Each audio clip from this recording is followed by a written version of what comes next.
जय गुरु जी, शुक्राना गुरु जी।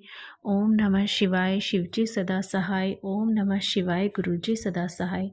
गुरु जी के चरणों में कोटि कोटि नमन। जय गुरु जी। संगत जी, कैसे हैं आप सभी? आशा करती हूँ गुरु जी की कृपा से सब कुशल होंगे। संगत जी, आज मैं आपको सुनाऊंगी दिव्य आभा का अध्याय 3, हृदय समीप माँ सदृश प्रेम। संगत जी, शुरू करने से पहले मैं आप सभी से एक इन्फॉर्मेशन शेयर करना चाहती हूँ। अगर आप अपना सत्संग शेयर करना चाहते हैं तो आप अपना सत्संग रिकॉर्ड करके मुझे भेज सकते हैं। डिस्क्रिप्शन में एक मेल आईडी दी गई है और एक व्हाट्सएप नंबर दिया गया हुआ है। मेल आईडी है fragranceofguruji777@gmail.com और व्हाट्सएप नंबर है 8920054501। यह आपको डिस्क्रिप्शन में मिल जाएगा, वहाँ से आप देख सकते हैं। संगत जी, अगर आप अपना सत्संग ऑडियो के थ्रू शेयर करना चाहते हैं तो आप ऑडियो रिकॉर्ड करके भेज दीजिए। अगर आप वीडियो सत्संग करना चाहते हैं, वीडियो के थ्रू अपना सत्संग शेयर करना चाहते हैं तो आप वीडियो रिकॉर्ड करके भी भेज सकते हैं। बस थोड़ा ध्यान रखिएगा कि आवाज़ में डिस्टरबेंस ना हो ताकि साफ सुनाई दे सके और सभी सत्संग का आनंद उठा सकें। तो चलिए संगत जी, इन्फॉर्मेशन शेयर कर दी है आप सभी से। अब हम आज का अध्याय 3 शुरू करते हैं। दिव्य आभा अध्याय 3, शीर्षक है हृदय समीप माँ सदृश प्रेम। संगत जी, यह जो जर्नी है यह डॉक्टर अनीता जी की है जो दिल्ली से हैं। मेरे परिवार में गुरुजी के प्रथम दर्शन से अब तक बहुत कुछ हो चुका था। उससे पहले मेरे जीवन में अभूतपूर्व शांति थी। मेरे पिता अचेतना अवस्था में 1.5 मास से चिकित्सालय में थे। स्वयं चिकित्सक होने के कारण मुझे जो समस्याएं उत्पन्न हो सकती थी उनका आभास था, अतः मैं कभी भी उनके पास से उठने का साहस नहीं जुटा पाती थी। एक दिन मैं इतनी निराश और निरुत्साहित हो गई कि जीवन से और जूझने की शक्ति मानो गंवा बैठी। सब कुछ उलट पुलट लग रहा था। आर्थिक स्थिति डामाडोल थी और पिता को प्रति मिनट जीवित रखने की चेष्टा अति कठिन लग रही थी। मेरी बहन और भाई भी सब प्रयास कर रहे थे, कोई भी प्रयत्न सफल नहीं हो पा रहा था। मैं पूरी तरह से निराश हो गई थी। आंसू रोके हुए मैं सोच रही थी कि प्रभु क्यों नहीं आकर मेरे परिवार और हम सबकी सहायता करते हैं। मैंने उनमें सदा हृदय से विश्वास और प्रेम किया था, फिर क्यों वह हमारी पुकार नहीं सुनते हैं। मेरे लिए किसी ऐसे व्यक्ति से मिलना नितांत आवश्यक था जो मेरे बिना कुछ कहे मेरे समस्त दुख समझ सके, जो हमें अपने आश्रय में ले सके, जो मुझे इतनी शक्ति दे सके कि मैं वास्तविकता का सामना कर सकूं और जब भी मैं कठिनाई में हूं तो मुझे वहां से निकाल सके। एक रात मैं सो नहीं पा रही थी। प्रातः 3 बजे के आसपास मेरे भाई शिव ने अचानक कमरे में प्रवेश किया और हमें कुछ प्रसाद दिया। शिव ने कहा कि वह गुरुजी के यहाँ गया था और वहाँ पर कुछ सुने हुए चमत्कारों का वर्णन किया। उसके बाद मुझे गहरी नींद आ गई। अगले दिन मेरे पति और मैंने गुरुजी के दर्शन करने का निश्चय किया। तब भी मुझे यह पता नहीं था कि जब तक वह स्वयं नियत नहीं करें उनके दर्शन नहीं हो पाते हैं। मेरी कल्पना में हम किसी वृक्ष के नीचे बैठे हुए लंबी दाढ़ी वाले बाबा से मिलेंगे, पर उनसे मिलकर मुझे अति आश्चर्य हुआ। एक ऐसी तीव्र दिव्य ज्योति वाले महानुभाव थे जो छोटे बालक की भांति मुस्कुराते थे और जिनकी आंखें आपको भेद देने की क्षमता रखती थी। वह आपको अंदर तक छू जाते थे। उनसे मिलकर मैं भाव विभोर हो गई। उनकी सुगंध इतनी तीक्ष्ण थी मानो उनके सब और गुलाब का अर्क बिखरा हुआ हो। उन्होंने हमें अपने समीप बिठाया और सुरक्षित होने का आभास दिया। किसी अज्ञात कारण से उसी समय मेरा पूरा मानसिक तनाव समाप्त हो गया। उन्होंने यह सांत्वना दी कि सब ठीक हो जाएगा। अगले ही दिन मैं अपने जुड़वां पुत्रों को, जो उस समय 4 वर्ष के थे, गुरुजी के पास ले गई। मार्ग में मैंने उन्हें समझाया कि वहाँ पर गुरुजी को प्रणाम करना है, किंतु मेरे ज्येष्ठ पुत्र दक्ष ने भोलेपन से उत्तर दिया कि वह केवल शिवजी के चरण स्पर्श करेगा। जब मैंने आगे बढ़कर गुरुजी के चरण स्पर्श किए, ध्रुव ने मेरा साथ दिया, पर दक्ष अपने स्थान पर खड़ा रहा। मुझे अत्यंत बुरा प्रतीत हुआ कि दक्ष चरण स्पर्श नहीं कर रहा। अचानक मैं क्या देखती हूँ कि दक्ष ने गुरुजी के पास जाकर उनके कमल चरणों को स्पर्श किया। बाद में मैंने उसे चिढ़ाते हुए पूछा कि उसने चरण स्पर्श क्यों किया। उसने अपने भोलेपन से उत्तर दिया कि उसने तो शिवजी के चरणों को स्पर्श किया था। इस प्रकार सबको परोक्ष में रखते हुए गुरुजी ने दक्ष को अपने वास्तविक दर्शन करा दिए थे। उसके पश्चात क्रमशः परिस्थितियां सुधरने लगी। गुरुजी के आशीष से मेरे पिता के उपचार के लिए सहायता हर दिशा से आई। मेरे पति को भी अपना मनपसंद कार्य मिल गया। जय गुरुजी। तुम्हारे बच्चे को कुछ नहीं होगा। वर्ष 2000 में दक्ष को अपच के साथ ज्वर और वजन घटने की शिकायत हो गई। उसके शरीर में गांठें सूज गई थी। चिकित्सकों ने उसे प्रतिजैविक दवाओं से स्वस्थ करने का विफल प्रयास किया। एक सोमवार को हम उसे सर गंगाराम चिकित्सालय के वरिष्ठ विशेषज्ञ से परीक्षण करवाने ले गए। मैं भयभीत थी। दक्ष के सब लक्षण कर्कट रोग के थे। चिकित्सक के कक्ष की ओर जाते हुए मैं गुरुजी के चित्र को अपने से जकड़े हुए थी। चलते हुए मैं गुरुजी से प्रार्थना और आग्रह कर रही थी। मुझे ज्ञात था कि वह चाहे तो दक्ष को एक क्षण में ठीक कर सकते हैं। कक्ष में घुसते ही उनकी सुगंध आ गई। मुझे याद था कि यदि उन्हें सत्य मन से स्मरण किया जाए तो वह तुरंत सहायता करते हैं। वह गुलाब के पुष्पों की महक उनके वहां होने का संदेश थी। चिकित्सक ने दक्ष का परीक्षण कर निराशाजनक रूप से मुझे देखा। उनके अनुसार प्लीहा और यकृत दोनों बहुत बड़े हुए थे, जो असाध्यता की ओर संकेत दे रहे थे। चिकित्सक ने मुझसे भी वह अंग स्पर्श करवाए जिससे मुझे उनकी क्षति का ज्ञान हो सके।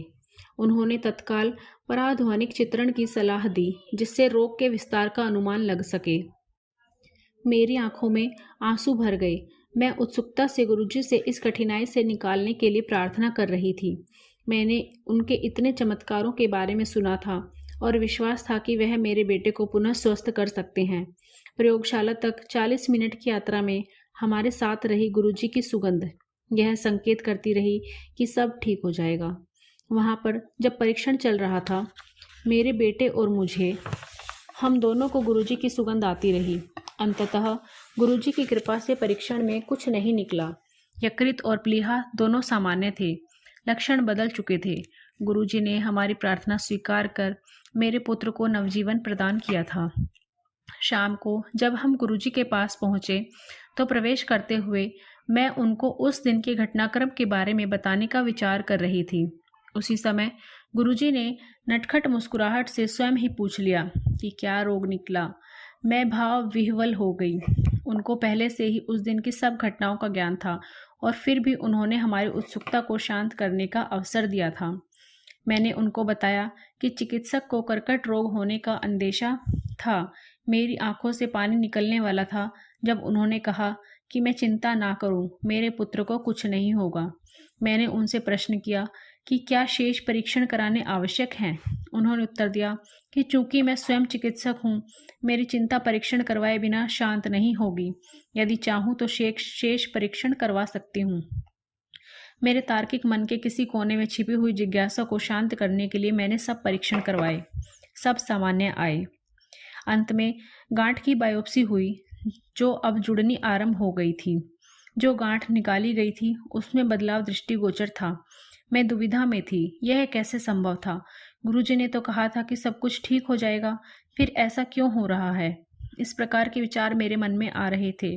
मैं हताश थी। उसी दिन मुझे संगत में सप्ताह में एक बार ही आने को कहा गया। मैं असमंजस में थी कि गुरुजी ने ऐसा क्यों किया। अगले सप्ताह जब बायोप्सी का परिणाम आया तो सब कुछ सामान्य था। चिकित्सक यह विश्वास नहीं कर पा रहे थे। उन्होंने इसे चमत्कार ही कहा, परंतु हमें पता था कि यह कैसे हुआ। गुरुजी ने मेरे पुत्र को आशीष दिया था। यह तो होना ही था। कुछ सप्ताह पश्चात गुरुजी ने मात्र इतना ही कहा, जा तेरे मुंडे नु ठीक कर दिता। उस दिन से दक्ष का ज्वर समाप्त हो गया। उसकी भूख ठीक हो गई। गांठ कम हो गई और सब लक्षण भी मिट गए। गुरुजी धन्य हैं कि सब ठीक हो गया। उसे कभी कोई औषधि नहीं दी गई क्योंकि कोई निष्कर्ष नहीं निकाला जा सकता था। गुरुजी के साथ हर क्षण चमत्कार है जो जीवन को और मधुर बनाता है। वह आपका हाथ पकड़कर सही मार्गदर्शन कराते हैं। वह आपकी हर आपदा से रक्षा कर अपने हृदय से लगाकर रखते हैं, जैसे एक माँ अपने शिशु को बचाती है। जब आप अपने मार्ग से भटक जाते हैं, वह हल्के से अंकुश लगाकर वापस सही मार्ग पर लाते हैं। वह आपकी हर बात, हर सांस सुनते हैं और ईश्वर में विश्वास करने की प्रेरणा जागृत करते हैं। गुरुजी ऐसे हैं। निरअहंकार भाव से वह सदा आप पर और आपके संपर्क में आने वालों पर सदा अपनी दृष्टि बनाए रखते हैं। आपको अपना आशीष देते जाते हैं। उनमें कोई घमंड, अहम या चाहत नहीं है। वह सदा सहायता करने को तत्पर हैं। वह अज्ञेय हैं। उनके दर्शन के लिए आए सहस्रों भक्तों में कोई भी खाली हाथ नहीं लौटता है। प्रत्येक को यही लगता है कि वह केवल उनके साथ हैं। वह सबको इस संसार में रहने का सही मार्ग बताते हैं। जब हम कोई भूल करते हैं, वह चुपचाप हमारे दुष्कर्म अपने पर ले लेते हैं और हमारे कष्ट सहन कर जाते हैं। उनके सदृश कोई नहीं है, ना हुआ है और ना ही होगा। कुछ वर्ष पूर्व मेरी माँ को हीमोग्लोबिन कम होने के कारण चिकित्सालय में प्रविष्ट कराना पड़ा था। चिकित्सकों के अनुसार उन्हें रक्त देने की आवश्यकता थी। जैसे ही हमने गुरुजी को यह बात बताई, उन्होंने मुस्कुराकर उनको अनुमंत्रित कर दिया। अगले दिन माँ सब परीक्षण ठीक होने के कारण घर वापस आ गई। जय गुरुजी। श्वेत वस्त्रों में कल्याणकारी। मेरी मौसी, जो कभी गुरुजी से नहीं मिली, एक दिन अचेतनावस्था में चली गई और उन्हें चिकित्सालय में प्रविष्ट कराना पड़ा। चूंकि उनका रक्तचाप अति उच्च था, चिकित्सक को संदेह था कि उनके मस्तिष्क में रक्तस्राव हुआ है। गुरुजी उस समय दिल्ली में नहीं थे। मैंने उनके चित्र के समक्ष खड़े होकर उनसे उपचार के लिए विनती करी। उस समय उनका कैट स्कैन हो रहा था। प्रार्थना करते ही उनके उस कक्ष में गुरुजी की सुगंध भर गई और उसका परिणाम सामान्य आया। मैं रात को अपनी मौसी को सोता हुआ छोड़कर घर वापस आ गई। प्रातःकाल उनके पास पहुंचने पर सुखद विस्मय हुआ। वह सचेतन अवस्था में अपने बिस्तर पर बैठी हुई थी। उन्होंने बताया कि रात को श्वेत वस्त्रों में कोई आया था और उसने उन्हें उठने को कहा। मुझे एकदम पता लग गया कि गुरुजी आए होंगे। आज भी वह बिल्कुल स्वस्थ हैं और हमें कभी यह पता नहीं लग पाया कि वह उस अवस्था में क्यों पहुंची। सब परिणाम सामान्य निकले थे। गुरुजी 3 मास के पश्चात जालंधर से लौटे तो जैसे ही उनके चरण स्पर्श करने के लिए झुकी तो उन्होंने कहा, मौसी नो भी ठीक कर लेता। मैं चकित थी।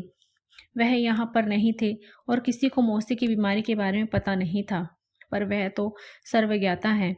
यह मुझे पता होना चाहिए था। आश्चर्य की बात है कि गुरुजी आपके बारे में संसार के किसी भी कोने में, आप कहीं भी हों, सब जानते हैं। समय और स्थान उनके लिए कोई अर्थ नहीं रखते। काल और अंतर उनके लिए अर्थहीन है। कुछ वर्ष पूर्व ज्वर, पीठ दर्द और सांस की कठिनाई के कारण मुझे चिकित्सालय में प्रविष्ट होना पड़ा। कई प्रकार की औषधियों से लाभ न होने पर शुक्रवार के दिन विशेषज्ञ ने कैट स्कैन करने के लिए निश्चय किया।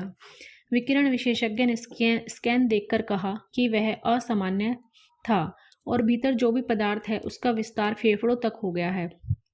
उसका और विश्लेषण करने की आवश्यकता है। उस दिन मैं वहां पर अकेली थी और गुरुजी को याद करने के अतिरिक्त और कुछ नहीं कर सकती थी। मैंने पूरे दिन उनसे प्रार्थना करी। उस दिन संध्या को मैं गुरुजी के पास गई। अचानक उन्होंने मेरी ओर देखकर मेरे बारे में पूछा। मैंने उनको अपनी अवस्था के बारे में बताया कि मैं चिकित्सालय में हूँ, मुझे सांस लेने में कठिनाई है और सोमवार की रात को रोग की अत्यधिक पीड़ा के कारण चिकित्सकों को बुलाना पड़ा। मैंने उनको स्कैन के निष्कर्ष से भी अवगत कराया और मुझे ठीक करने की विनती करी। मुस्कुराकर वह बोले कि उन्होंने मुझे पुनः स्वस्थ कर दिया है। मैं अपने आंसू नहीं रोक पाई। उन्होंने मुझे ठीक करने में एक पल भी नहीं लगाया और मेरे सब रोग समाप्त कर दिए। यद्यपि पिछले 4-5 दिन से मुझे नींद नहीं आ रही थी। उस रात मैं बिना किसी औषधि के आराम से सो पाई। रात को जब चिकित्सकों ने मुझे बिना किसी उपकरण के सोते हुए देखा तो वह आश्चर्यचकित होकर वापस चले गए। उन्हें कैसे पता होगा कि सबसे परम शक्ति अपना कार्य कर रही थी। अगले दिन प्रातः मैं वहां से अवकाश प्राप्त कर घर आ गई और 3 वर्ष पहले के उस दिन के बाद कभी किसी रोग से पीड़ित नहीं हुई। कुछ समय पूर्व मेरे पति, जो स्वयं चिकित्सक हैं, कोई 1 सप्ताह तक प्रातःकालीन वेदना से पीड़ित रहे। उनके हृदय विश्लेषण में बदलाव थे। हमने उन्हें चिकित्सालय में भर्ती कराना चाहा, पर वह यह कहकर घर वापस आ गई कि गुरुजी के परामर्श के बिना वह कोई कदम नहीं उठाएंगे। अगले दिन मैं उन्हें एक और हृदय रोग विशेषज्ञ के पास ले गई, जिन्होंने तुरंत कुछ और परीक्षण कराने का परामर्श दिया। क्योंकि प्रथम विश्लेषण में बदलाव स्पष्ट और काफ़ी अधिक थे, भयभीत होकर हम उसी समय गुरुजी के पास भागे, यह जानते हुए भी कि उस समय गुरुजी से मिलना संभव नहीं होगा। वहां पहुंचने पर हमें अत्यंत आश्चर्य हुआ जब तुरंत उनके दर्शन हो गए और वह बोले कि अब अरुण को ठीक कराने आए हो। भाव विभोर होकर मैंने उनको पूरी बात बताई तो उन्होंने अपना हाथ हिलाकर आश्वासन देते हुए कहा कि कुछ भी नहीं है और वह ठीक हो जाएगा। उन्होंने अरुण को फिर से चिकित्सक के पास ना जाकर अपने कार्यालय जाने का परामर्श दिया। गुरुजी ने रोज कनक को सत्त खाने और विस्की के 2 पैग भी पीने को कहा। कुछ सप्ताह उपरांत गुरुजी ने अरुण को कहा कि उन्होंने उसका हृदय ठीक कर दिया है, अन्यथा उसकी शल्य चिकित्सा करवानी पड़ती। गुरुजी की कृपा से अरुण अब बिल्कुल स्वस्थ हैं। संगत का यह सुखी परिवार देने के लिए हम गुरुजी के अति कृतज्ञ हैं। प्रार्थना है कि वह सदा अपनी दृष्टि हमारे ऊपर बनाए रखें। गुरुजी की दया मेरी बहन पर भी रही है। एक बार उसकी बीमारी के समय रोग विश्लेषण में गांठ की कुछ जटिल समस्या का निष्कर्ष निकला। हमारी व्यथा सुनकर गुरुजी ने उसको आशीष देते हुए कहा कि उसे कुछ नहीं हुआ है और सब ठीक हो जाएगा। अगले दिन प्रातः प्रयोगशाला से संदेश आया कि नमूने में कुछ गलती हो गई। मेरी बहन तो बिल्कुल ठीक है। ऐसी भी नहीं है कि मात्र मेरे परिवार को गुरुजी का प्रेम मिला है।